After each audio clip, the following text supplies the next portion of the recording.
en s'installant au Mali. Il y a bien sûr un phénomène résiduel d'insécurité qui nous frappe et qui a endeuillé le pays frère du Niger, et je tiens à présenter au nom de ma délégation toute notre compassion, notre solidarité face à ces épreuves que le Niger a connues. Nous devons donc nous organiser dans le cadre de nos relations bilatérales, et la session de cette commission mixte nous en donne l'occasion, nous organiser pour lutter efficacement contre ce phénomène de l'insécurité. C'est un premier aspect de la situation que nous traversons.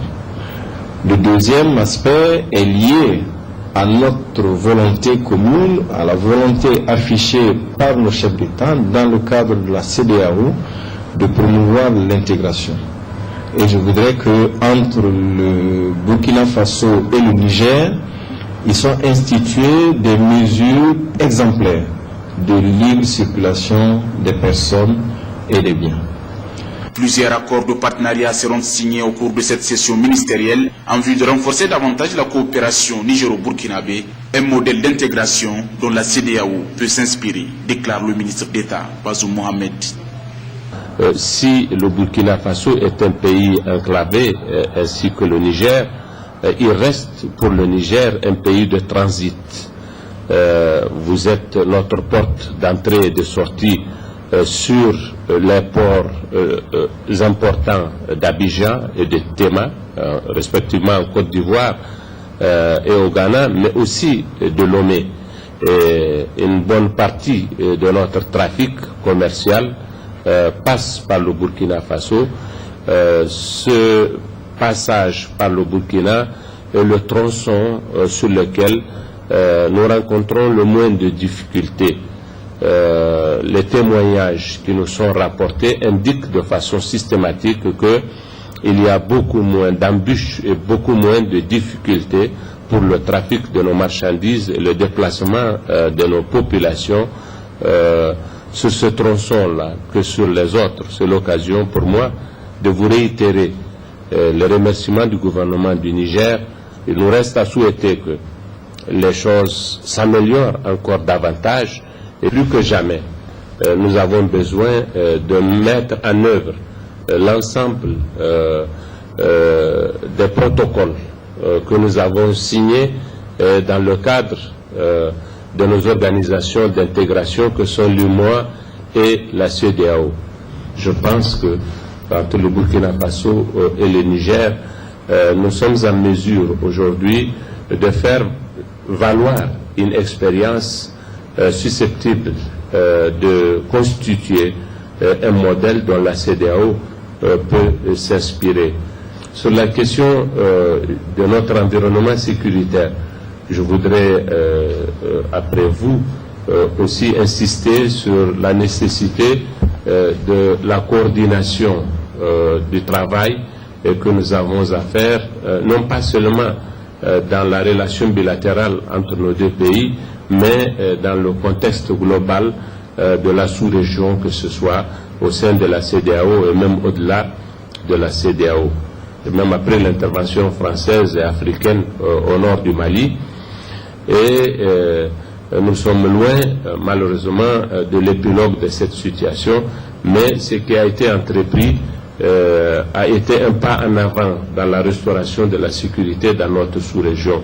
Je voudrais profiter de mon propos actuel pour rendre hommage une fois encore au président Blaise Compaoré, médiateur de la CEDEAO, pour le rôle éminent qu'il a joué dans le dialogue intermalien et qui a débouché sur l'accord de Ouagadougou, qui aura été un pas décisif dans le sens de la mise en place des conditions à même de permettre l'organisation de l'élection présidentielle prévue pour le 28 juillet prochain.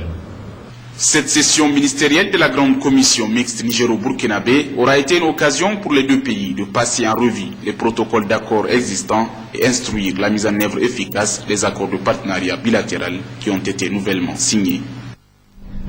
À noter que les travaux de cette session ont pris fin cet après-midi même à Niamey sur un communiqué final.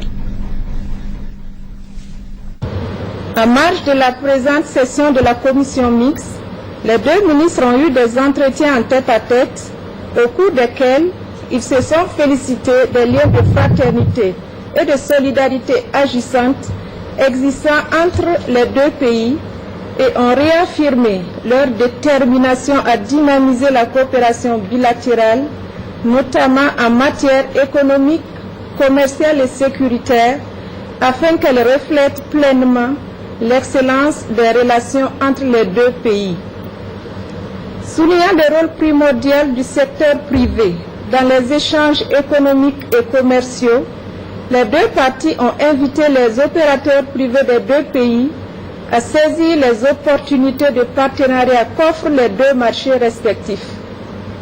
Elles ont, à cet effet, salué la finalisation du protocole d'accord entre les deux chambres de commerce des deux pays et ont invité les deux structures à procéder à sa signature dans les meilleurs délais. En outre, les deux ministres ont passé en revue les questions d'intérêt commun, tant sur le plan bilatéral, régional qu'international. Ils se sont réjouis de leur parfaite identité de vue face aux sujets et préoccupations de l'heure. Le ministre burkinabé a exprimé les sentiments de solidarité et de compassion du peuple burkinabé suite au double attentat terroriste à Agadez et Arlit, suivi de l'attaque de la prison civile de Niamey. Sur le plan bilatéral, les deux parties se sont félicitées des avancées en cours de réalisation dans leurs pays respectifs en matière de démocratie et de bonne gouvernance. Lors des travaux de la commission mixte, les deux parties ont procédé à la revue de leur coopération et à l'identification de nouveaux domaines et perspectives de développement. C'est ainsi qu'elles ont signé les accords suivants.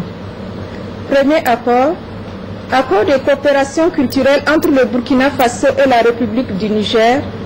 Et deuxième accord, accord entre le Burkina Faso et la République du Niger dans le domaine de la santé. Sur le plan des perspectives de développement, les deux parties se sont félicitées de la diversification des sources d'approvisionnement en hydrocarbures du Burkina Faso, qui inclut le Niger.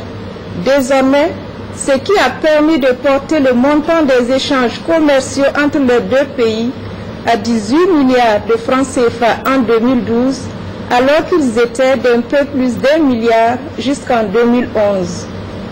Les deux parties se sont félicitées de l'arrêt de la Cour internationale de justice de la Haye sur le tracé de la frontière entre les deux pays frères, rendu le 16 avril 2013.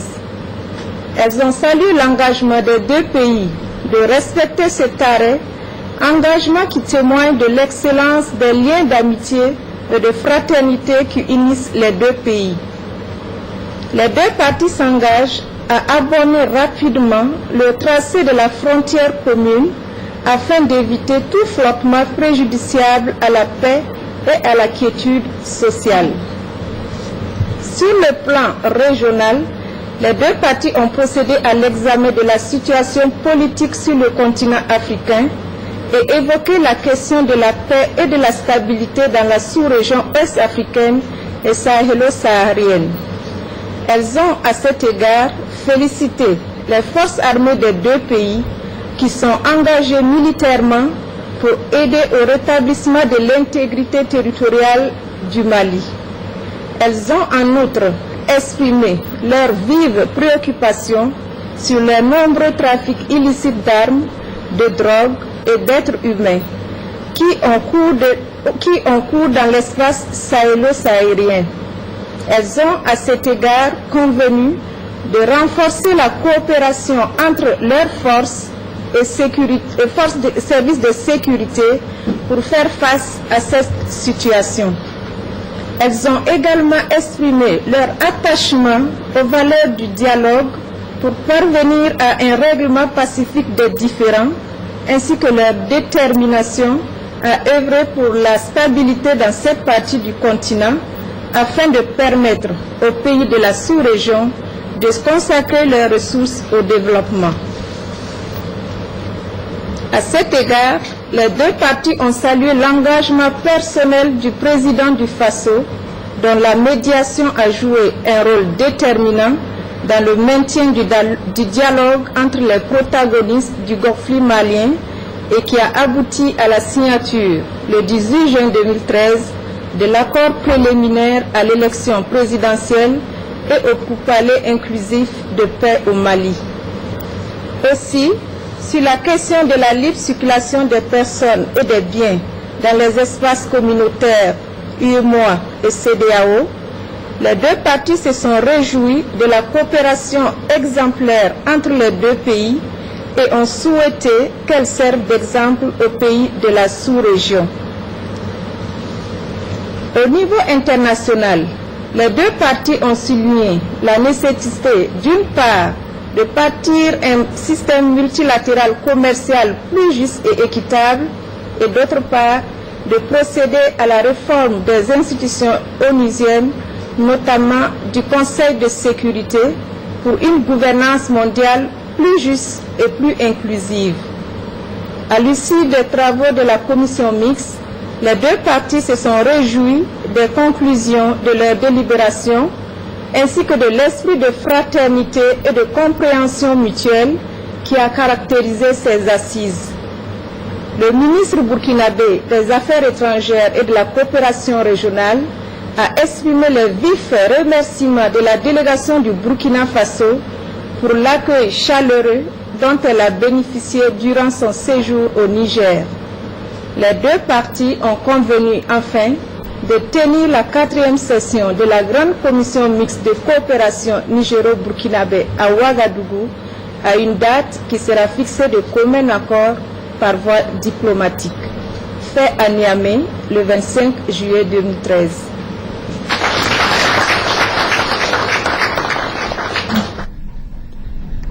Pour une bonne réussite de la campagne agricole, les paysans ont besoin non seulement d'une bonne pluviométrie, mais aussi du matériel et intrants agricoles adéquats pour assurer une bonne production.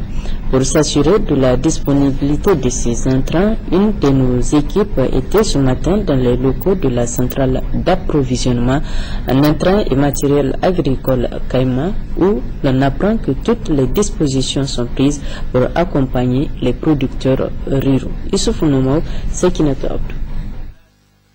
Cette année, pour améliorer les conditions de travail des producteurs afin d'assurer une bonne campagne agricole, l'État a accordé une subvention de 10 milliards à la centrale d'approvisionnement en intrants et matériel agricole Caïma. Cela a permis à la dite institution de rendre disponibles et à moindre coût les intrants et matériel agricole aux producteurs.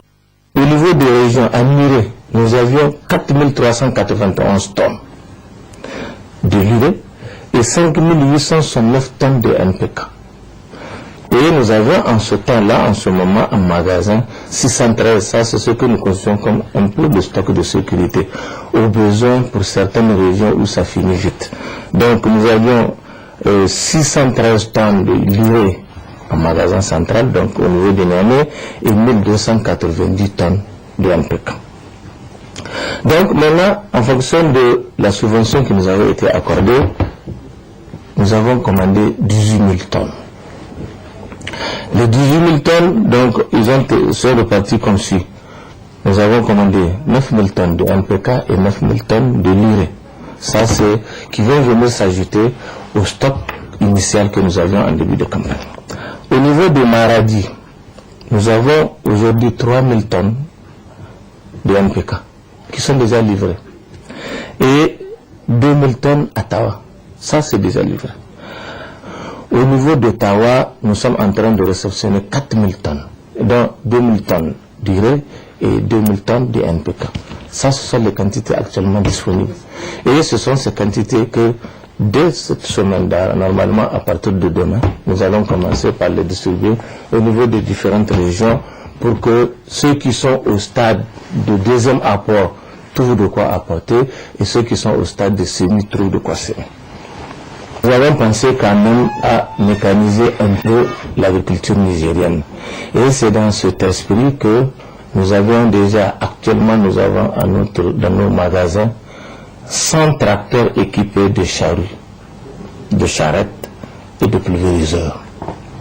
Ces intrants et matériels agricoles utilisés par les producteurs pourront, même avec le retard qu'accuse la saison pluvieuse, assurer une bonne récolte conformément aux vœux du président de la République à travers son programme Les 3N, les Nigériens nourrissent les Nigériens. Les 3 types d'engrais qu'on utilise ici au Niger, c'est l'urée, c'est le NPK et c'est le DAP. Les types d'engrais qui existent sur le marché. Et effectivement, actuellement, c'est le type d'engrais le mieux approprié pour les différentes cultures qui existent dans notre pays. Le producteur nigérien a déjà pris goût à l'utilisation des engrais.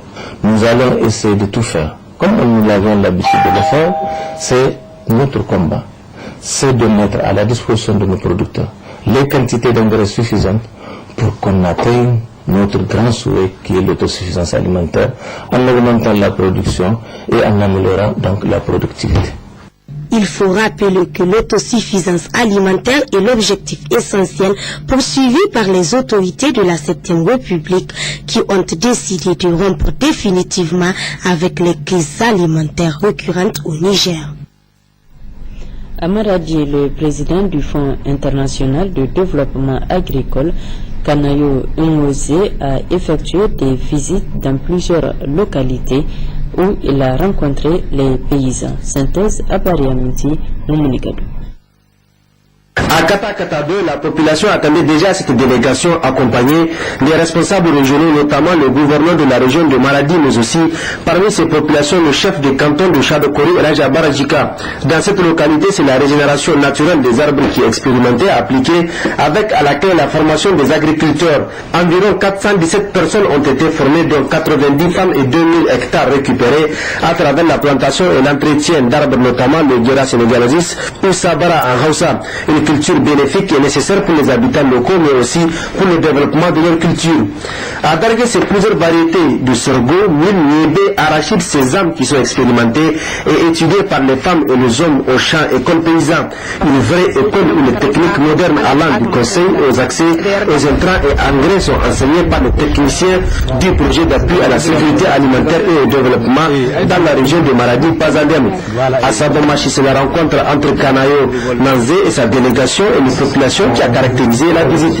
Un échange direct entre représentants des paysans et commerçants locaux et le président du FIDA, un projet qui intervient depuis 30 ans et qui inscrit son intervention dans la durée au niveau de cette zone.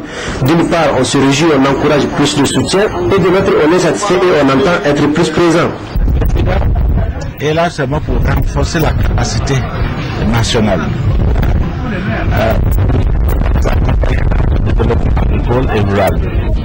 Et pour ça, il faut vraiment donner les gens des opportunités de s'engager dans des activités économiques, de pouvoir produire et en même temps se nourrir, mais à vendre aussi au marché. Et là, tout à l'heure, j'ai écouté les gens qui nous expliquent exactement la philosophie de FIDA. Renforcer la capacité des gens et mettre en place le marché, le système de marché pour pouvoir vendre et de s'organiser. Parce que si les gens ne sont pas organisés, ils n'arrivent pas à gagner beaucoup de choses. Mais quand ils sont organisés en groupe ou bien en association, ils ont vraiment la capacité de pouvoir avoir le crédit, microcrédit, acheter des emprunts et négocier aussi le prix. Deuxième chose que j'ai constaté, dans tous les groupes qu'on a rencontré des gens, il y a des femmes. Et c'est très important, parce que comme vous savez, c'est les femmes vraiment qui s'occupent de l'agriculture, de la production. Et ça m'a beaucoup encouragé. Et quand on voit tout ça là, et la vision de son Excellence, Monsieur le Président, et l'initiative 3N, mais je crois que vraiment le Niger a déjà pris les grands pas qu'il faut.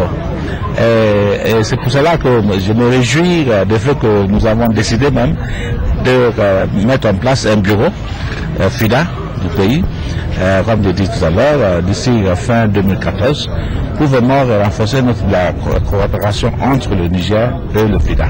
Le président du Fonds international de développement agricole FIDA est satisfait de voir l'investissement de son institution servir à lutter efficacement contre l'insécurité alimentaire et la malnutrition, c'est-à-dire à sauver des vies. Maradi toujours, le président du FIDA a co-présidé avec le ministre de l'Agriculture la cérémonie d'inauguration du siège du projet d'appui à la sécurité alimentaire et au développement dans la région de Maradi. Nous y reviendrons demain. De retour à Niamey, Kanayo Mwanze a animé une conférence débat à l'EMIG, le rôle de la recherche dans la lutte contre la pauvreté est le thème central de ce débat. Mamadou Adamou Sensoumela Ibrahim. Après des préliminaires du vice-recteur de l'université Abdou Moumouni et du ministre d'État, ministre du Plan, le premier pour remercier le conférencier pour le choix de son institution comme cadre pour abriter l'événement, le second intervenant accent sa note introductive pour souligner la pertinence du sujet vu l'intérêt que lui consacre le PDS 2012-2015. C'est justement par la problématique du financement des recherches que le conférencier a abordé sa thématique, à savoir le rôle de la recherche dans la lutte contre la pauvreté. De tout temps, la science a été à l'origine de certaines des plus grandes conquêtes de l'homme. Disons, de Galilée à Einstein. La science et la technologie constituent le fondement du développement agricole dans la mesure où elles peuvent générer des technologies utiles aux pauvres. Ainsi, c'est dans la recherche qu'est issu le maïs à forte tenue en protéines, qui est largement utilisé par les agriculteurs et qui parvient, dans les pays en développement, à réduire la malnutrition parmi les adultes et les enfants. C'est également de la recherche qui sont issues des variétés de manioc à haut rendement en Afrique de l'Ouest. Pour le président Mwanze, l'agriculture reste le moteur du développement en Afrique. Pourquoi? Tout simplement parce qu'elle est pratiquée par les populations rurales qui constituent la part importante de la population en Afrique. De ce fait, tous les efforts doivent être investis en milieu rural selon le conférencier, sans négliger bien entendu la recherche malgré son coût. Un coût d'ailleurs négligeable si elle aboutit sur un résultat, comme dans cet exemple pris par le président du FIDA où 20 millions de dollars investis dans la recherche dans le manioc ont permis de sauver 20 millions de personnes dans un pays de l'Afrique, soit $1 pour une personne. Pour Dr Mwanze, la pauvreté n'est pas naturelle, elle est juste culturelle et c'est une absence de leadership qui empêche les Africains de s'en départir. Tels étaient, entre autres, les aspects abordés par le conférencier qui a vraisemblablement satisfait plus d'un participant. Dans le cadre toujours de sa visite de travail au Niger, le président du FIDA a effectué une visite de terrain cet après-midi au centre sahélien de l'Ecrisat dont il a été le premier directeur général pendant 5 ans. La fin de sa mission au Niger a été marquée par une conférence de presse conjointement animée avec le ministre du Plan, celui de l'Agriculture et le haut-commissaire à l'initiative 3N. Nous y reviendrons plus en détail dans nos prochaines éditions. Cérémonie officielle de clôture cet après-midi au palais de congrès de Niamey de l'atelier de validation technique de l'évaluation à mi-parcours du programme de santé 2011 à 2015. C'était en présence du ministre de la Santé, du représentant de l'OMS au Niger et du chef de file des partenaires techniques et financiers du secteur de la santé. Djari Isiaka Issoufou Suleiman. Cette cérémonie de clôture de l'atelier sur l'évaluation interne à mi-parcours du programme de santé 2011-2015 a servi de cadre aux participants de faire des recommandations. À l'endroit du ministère de la Santé publique, poursuivre le plaidoyer pour accélérer les remboursements des frais liés à la gratuité, faire le plaidoyer auprès des PTF pour une meilleure prévisibilité de leur financement, accélérer la mise en œuvre des différentes réformes, assurer la disponibilité des intrants, vaccins, aliments thérapeutiques réactifs et MED à tous les niveaux. À l'endroit du ministère des Finances, accélérer le processus de remboursement des frais liés à la gratuité des soins. À l'endroit des partenaires techniques et financiers, s'inscrire davantage dans la logique de la déclaration de Paris et du Compact, veiller au respect des engagements pris. Le ministre, en clôturant la cérémonie, a félicité les participants et présenté les réalisations issues des travaux de cet atelier. Les résultats issus de vos travaux ont fait ressortir beaucoup de réalisations et d'investissements obtenus dans le cadre de la mise en œuvre du PDS 2011-2015. C'est ainsi que, en 2 ans et demi de mise en œuvre, plus de 191 milliards 500 millions ont été mobilisés sur 315 milliards 594 millions prévus, soit un taux de mobilisation de 61%. Cela a permis d'améliorer sensiblement plusieurs indicateurs, dont entre autres la réduction de la mortalité infantile qui passe de 63,2 en 2010 à 51 pour 1000 en 2012.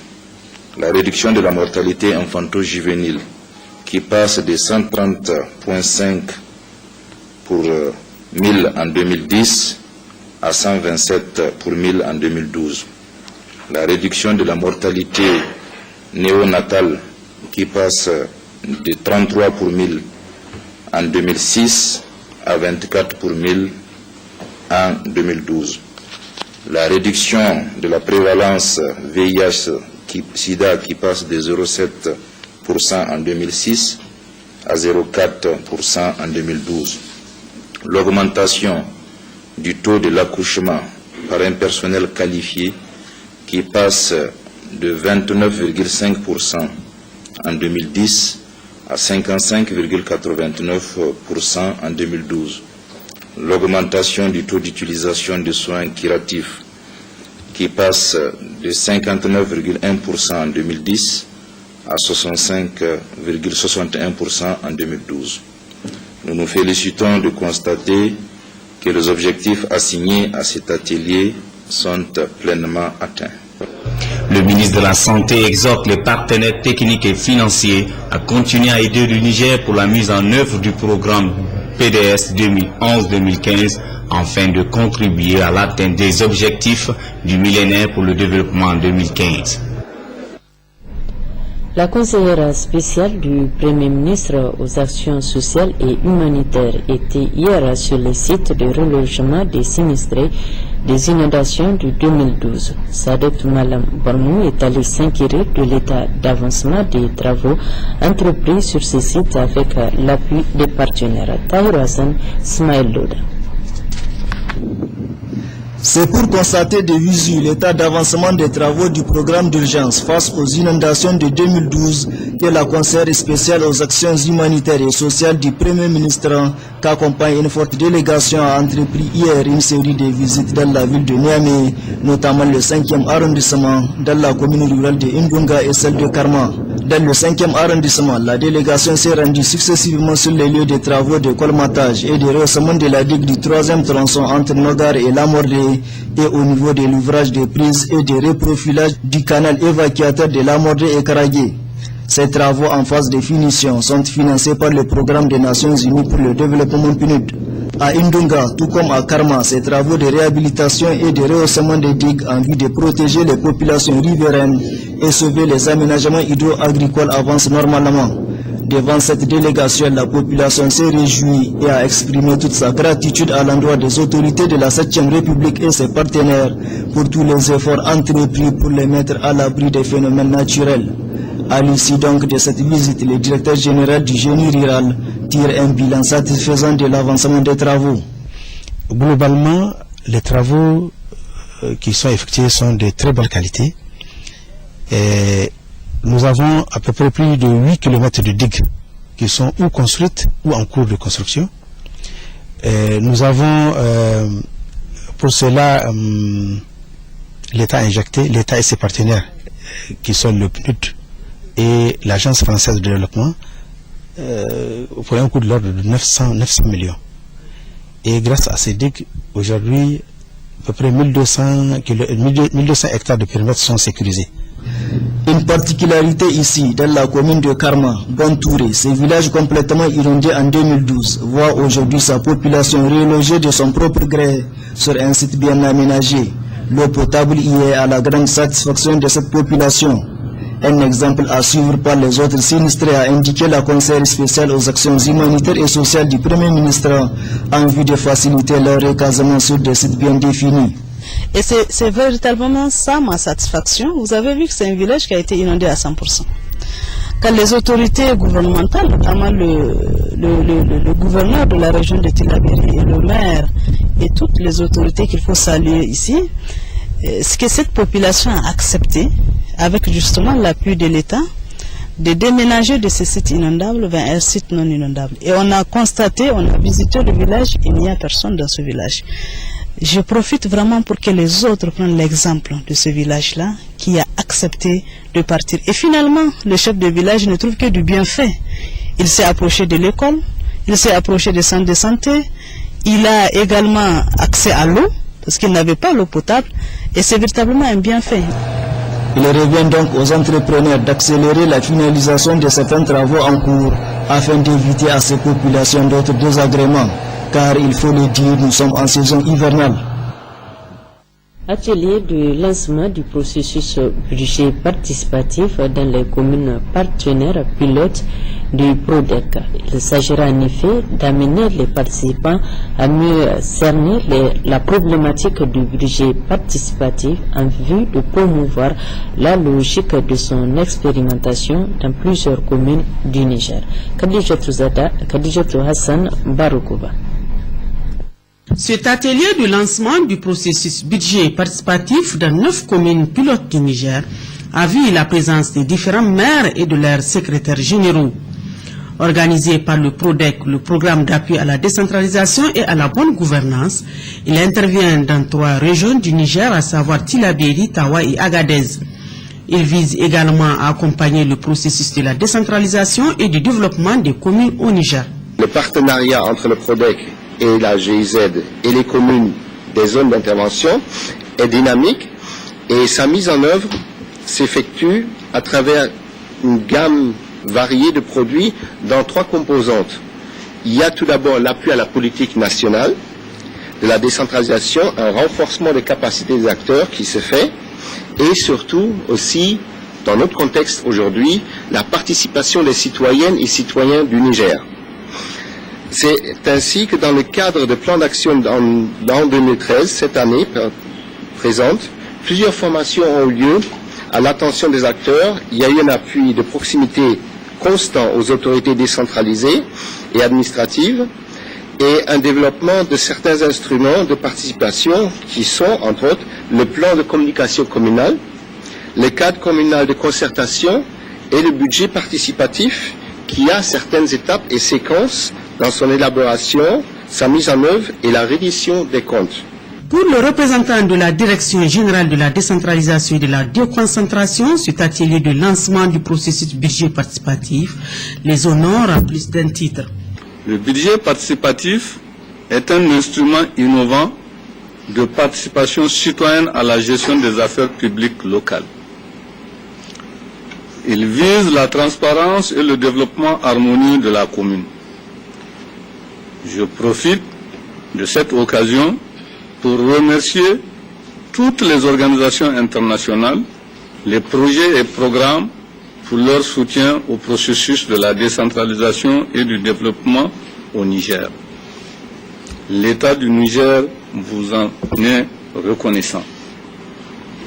En effet, la gouvernance financière devient de plus en plus une exigence pour réussir le développement durable. Devant les partenaires techniques et financiers, les maires et secrétaires des communes, le représentant de la Direction générale de la décentralisation n'a pas manqué de remercier et encourager le PRODEC pour l'appui constant qu'il nécessite d'apporter au développement des communes du Niger, mais aussi et surtout en soutenant les initiatives louables de la coopération nigéro-allemande.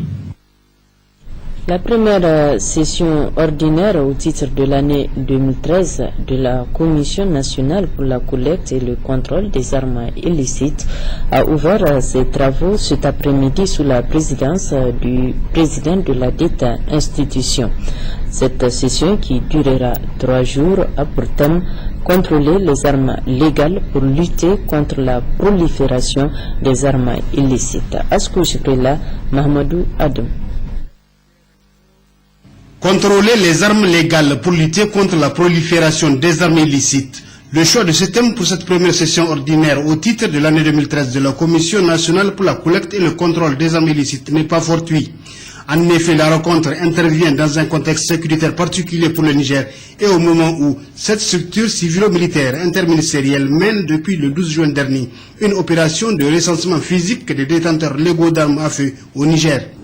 Ce recensement des détenteurs légaux d'armes à feu au Niger a pour objectif essentiel d'établir une base de données fiable, informatisée et sécurisée des armes légaux au Niger afin d'aboutir à terme à un registre national des armes conformément aux dispositions de la Convention de la CEDEAO sur les armes légères et de petit calibre ratifiée par notre pays. Mesdames et messieurs, au regard du rôle de veille et d'appui de la sécurité intérieure du Niger que joue la Commission nationale, et cela tenant compte du contexte sécuritaire actuel, je vous demande au cours de cette session de réfléchir davantage aux stratégies les meilleures pour non seulement réussir le contrôle des armes à travers ce recensement d'armes légales, mais aussi pour asseoir des politiques plus ardues dans le contrôle et la gestion des armes à travers l'élaboration de textes de loi pour combattre plus efficacement la circulation et la prolifération des armes illicites dont les méfaits sur le développement humain sont dramatiques. Cette première session ordinaire de 2013 de la Commission nationale pour la collecte et le contrôle des armes illicites va durer 3 jours durant lesquels ses membres issus des forces de défense et de sécurité et des organisations de la société civile pourront suivre plusieurs communications sur le contrôle de la circulation des armes légères et de petit calibre, le terrorisme au Sahel ou encore le problème de la circulation des armes. Et puis ce reportage, la route nationale numéro 1, communément appelée la RN1, traversant le Niger d'ouest en est, constitue la principale voie de communication sur le plan économique. Elle est devenue encore plus fréquentable depuis la création de la SORAS, où les camions citernes en sont aussi des usagers potentiels, mais non sans risque. Le reportage de Issoufou Kodo. Comme dit l'autre, on les croise H24 sur cette voie et dans les deux sens. Remarques sont toutes pertinentes qui méritent une attention particulière sur le trafic des camions citernes venant ou partant pour la SORAS. C'est en effet des centaines de ces engins qui y fréquentent permanemment l'axe Niamey-Zender. Déjà une route très animée par tout genre de trafic, et voici que depuis plus d'1 an, le trafic est renforcé par ces engins qui se croisent, se dépassent, pressés d'aller au ravitaillement ou à la livraison. Une véritable compétition à laquelle se livrent les conducteurs. Cette attitude, bien entendu, finit dans la plupart des cas par des accidents très mortels, car le moindre heure finit par des explosions puisque ce sont des liquides inflammables.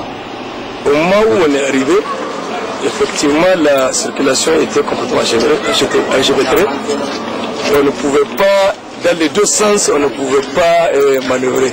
Il y a 2 véhicules qui partaient en sens inverse vers Yaya, et il y a un autre qui quittait de Yaya. Donc le dernier véhicule qui partait dans le sens de Yaya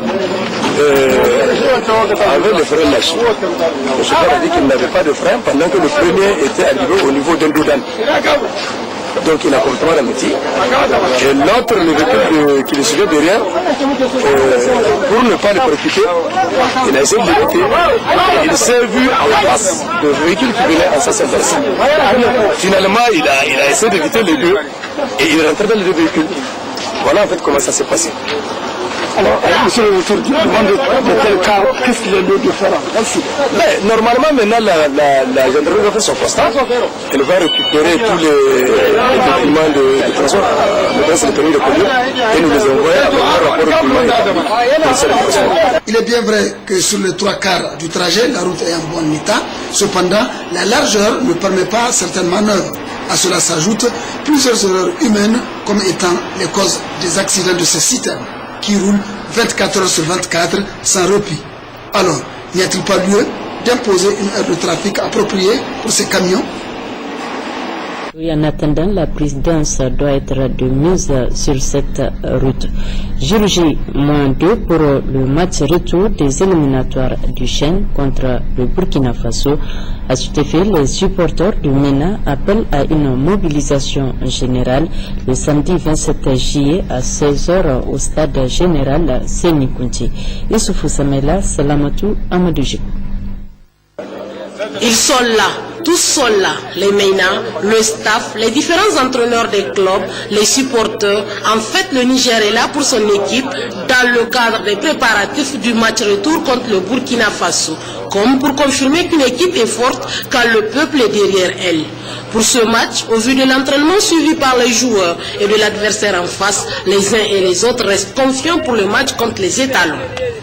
L'espoir est de mise, en ce sens que ces jeunes gens que j'ai vus évoluer devant moi, et dans le championnat, et en regroupement, m'inspirent totalement confiance. Donc le potentiel est là. Il suffit tout simplement de croire en ses forces, et je vous jure qu'ils vont tirer leur épingle du jeu. Inch'Allah. Moi je pense qu'aujourd'hui tout le peuple nigérien croit à cette équipe. Vu les résultats passés, donc on ne peut que croire, et surtout celui qui a regardé le match aller, je pense que le week-end il y a de la place vraiment pour se qualifier pour une deuxième fois à cette compétition qui va se dérouler en Afrique du Sud. Au vu du match qui s'est déroulé en terre burkinabé, je dirais que les chances demeurent intactes. Dans la mesure où nous avons vu que l'équipe a perdu, n'est-ce pas, la fin de la partie, et directement le retour, l'encadrement technique s'est réuni pour faire un constat vraiment sans complaisance, pour diagnostiquer tous les maux et essayer d'y remédier. Et nous avons vu que l'option que nous avons dominée au niveau de Ouaga en déplacement, ça ne sera pas la même chose ici. Ici, ça va être vraiment des actions offensives, n'est-ce pas, pour pouvoir arracher la qualification. Et tout est possible, n'est-ce pas, si vous vous rappelez comment ça s'est passé avec la Guinée-Conakry. Nous avons été battus 1-0 en Guinée-Conakry, ici nous les avons battus 2-0. Moi je suis serein que le 27 juillet, n'est-ce pas, le MENA arrachera sa qualification. Venir massivement au stade, c'est là l'appel que lancent les joueurs et les amateurs du ballon rond. Venir supporter les MENA le samedi pour les éliminatoires du CHAN se doit d'être un acte patriotique, affirme-t-il. Le peuple doit venir parce que c'est, comme on a coutume de dire, c'est tous unis que nous vaincrons. Donc le peuple, les supporters doivent être présents au rendez-vous, remplir le stade et pousser nos athlètes à la victoire. En début de semaine, nous avons commencé à mobiliser les gens, surtout les FADA. Nous les prions vraiment de se mobiliser vers le stade général Séni Kounti, apporter leur secours. Je pense que les enfants sont là, ils ont promis cette qualification au peuple nigérien. Donc à nous d'effectuer ce déplacement massivement au stade général Séni Kounti le samedi, vraiment pour pousser les jeunes à la victoire. Les MENA ont donné la preuve en battant des grandes nations de foot que si le peuple se réunit autour d'un idéal commun, comme la victoire de son équipe, autour d'eux comme un seul être, les MENA peuvent gagner leur ticket pour la deuxième édition du championnat d'Afrique des Nations destiné aux locaux. Bonne chance donc à notre équipe nationale. Des activités pluvio-orageuses sont prévues en cours de nuit sur le Damagaram, la région de Maradi et sur l'Ader et le Dandi. Présentation Bentadam.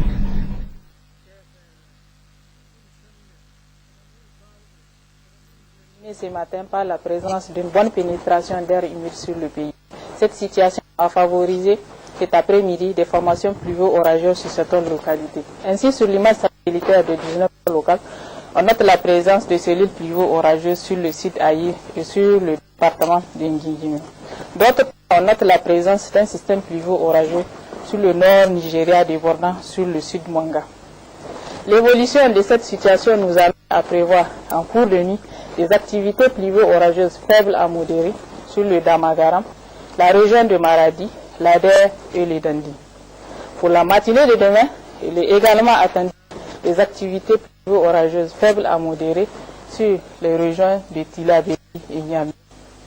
On note également la présence d'une bonne couverture nuageuse sur les Dandi, la région de Zander et le Manga.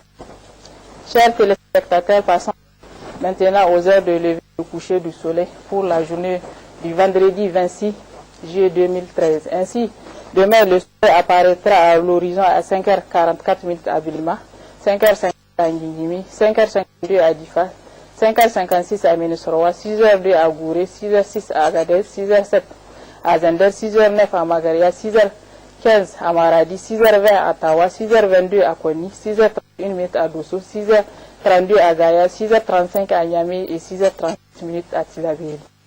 Et il disparaîtra sur ces mêmes localités à 18h38 à Difa, 18h38 également à Ngingimi, 18h41 à Ménesoroa, 18h46 à Bilma, 18h49 à Gouré, 18h53 à Magaria, 18h54 à Zender, 19h01 à Maradi, 19h03 à Agadez, 19h09 à Koni, 19h11 à Tawa, 19h16 à Dosso, 19h13 à Gaya, 19h21 à Niamey et 19h25 à Tilaberi.